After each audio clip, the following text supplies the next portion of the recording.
Hello everyone, and welcome to Scary Story. Tonight, I want to talk about something many of us have experienced, but few can explain. Those fleeting, dark figures you see out of the corner of your eye, the shadow people. Are they just tricks of the light? Are brains playing games with us? Or are they something more? Something that exists just on the edge of our perception? Let's start with a story. This one comes from a viewer named Mark. Mark was a college student, living in an old, off-campus house with a couple of friends.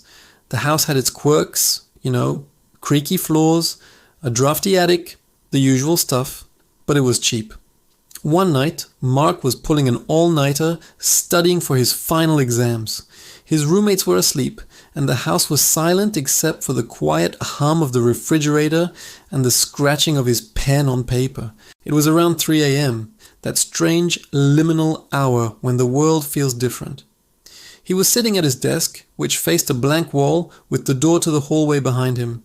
Suddenly, a flicker of movement in his peripheral vision. He glanced to his left, toward the open doorway.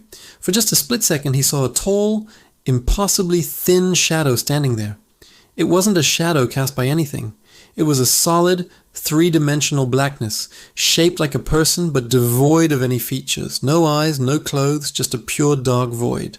He blinked, and it was gone. His heart was pounding. He told himself it was just exhaustion. He'd been staring at a textbook for hours. His eyes were tired. He got up, stretched, and made a cup of coffee, trying to shake the unnerving feeling. He sat back down, trying to focus on his notes, but he couldn't shake the image. Every little sound in the house made him jump. The creak of a floorboard upstairs wasn't just the house settling anymore, it was something moving. A few nights later, it happened again. This time he was lying in bed, trying to fall asleep. The room was dark, with only a sliver of moonlight coming through the blinds. He was on that edge between wakefulness and sleep when he saw it again. The tall, thin shadow was standing in the corner of his room, near the closet. It was perfectly still, just watching. A wave of pure, primal fear washed over him. He couldn't scream, couldn't move. He felt paralyzed, pinned to his bed, not by a physical force, but by sheer terror. He squeezed his eyes shut, wishing it away. When he dared to open them a few minutes later, the corner was empty. Mark started talking to his roommates about it, trying to be casual. To his surprise, one of them, David, admitted he'd seen something similar. He described seeing a fast-moving shadow dart across the living room late at night, too quick and too dark to be an animal or a trick of the headlights from passing cars. They started digging online and found thousands of similar accounts from all over the world. People describing the Hat Man, a tall shadow figure wearing what looks like a fedora, or smaller, quicker shadows that scuttle along the walls and ceilings. These experiences often happen during states of sleep paralysis, which could offer a scientific explanation. During REM sleep, our bodies are temporarily paralyzed to prevent us from acting out our dreams. Sometimes we can wake up mentally before our bodies do, leading to a state where we're conscious but can't move.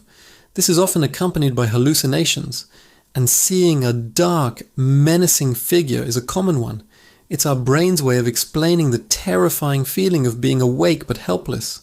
But what about the sightings that happen when people are wide awake, like Mark's first encounter, or when multiple people in the same location report seeing the same thing? That's where it gets more complicated. Some paranormal investigators believe shadow people are a type of entity, perhaps interdimensional beings that can occasionally slip into our reality. Others suggest they might be the spirits of the deceased, unable to fully manifest, appearing only as dark silhouettes. Another theory ties them to places with strong emotional energy. Think about old hospitals, battlefields, or even just homes where intense events have occurred. The idea is that this residual energy can somehow manifest as these shadowy forms. It's as if the very air holds a memory, a dark echo of the past that replays itself. Let's go back to Mark's house. After a little research into the property's history, he and his roommates discovered that a previous tenant had passed away in the house years ago, in the very room where Mark had his most terrifying experience. The man had been an elderly recluse who, according to old neighbors, was often seen wearing an old-fashioned hat. They never saw the Hat Man themselves, but the coincidence was deeply unsettling. Skeptics will rightly point out that our brains are hardwired to see patterns and faces in random shapes, a phenomenon called pareidolia, a coat hanging on a door, a stack of boxes in a dark corner. Our minds can easily interpret these ambiguous shapes as a human figure, especially when we're already on edge or tired, and the power of suggestion is strong. Once you hear a story about a shadow in the house, you're much more likely to interpret a random flicker or a dark corner as something sinister. But for those who've experienced it, the feeling is undeniable. It doesn't feel like a trick of the eye. It feels real. It feels like an intelligence is there, watching you. Many report a feeling of intense dread or malevolence accompanying the sighting, a coldness that seeps into the room and into your very bones. It's a feeling that stays with you long after the shadow itself has vanished. So what are they? Are they glitches in our neurological wiring? Hallucinations brought on by exhaustion and fear? Or are they visitors from another plane of existence? Observers from the shadows whose intentions we can't possibly know?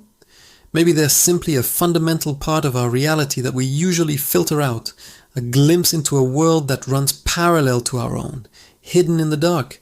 The truth is, no one knows for sure. And maybe that's the most frightening part. The next time you're alone in a quiet house, and you see a flicker of movement from the corner of your eye, you'll have to wonder, was it just a shadow, or was it the shadow of something else? What do you think? Have you ever seen a shadow person? Share your own stories and theories in the comments below. I read every single one, and your experience might help someone else understand theirs. Thank you for joining me on the Scary Story channel. If you enjoyed this dive into the unknown, don't forget to like, subscribe, and turn on notifications so you don't miss our next story. Stay safe and try not to look too closely into the dark.